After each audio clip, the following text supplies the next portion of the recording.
Lluc, capítol 15, versets 1 al 3, 11 al 32. Jesús els va proposar aquesta paràbola als fariseus i mestres de la llei. Un home tenia 2 fills. Un dia, el més jove digué al pare: «Pare, dona'm la part de l'herència que em toca». Ell els va repartir els béns. Al cap d'uns quants dies, el fill més jove va vendre's tot el que tenia i se'n va anar amb els diners a un país llunyà. Un cop allí, dilapidà la seva fortuna portant una vida dissoluta. Quan s'ho hagué malgastat tot, vingué una gran fam en aquell país i començà a passar necessitat.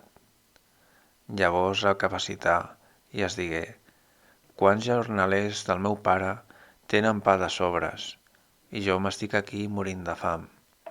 M'aixecaré i aniré a trobar el meu pare i li diré: Pare, he pecat contra el cel i contra tu.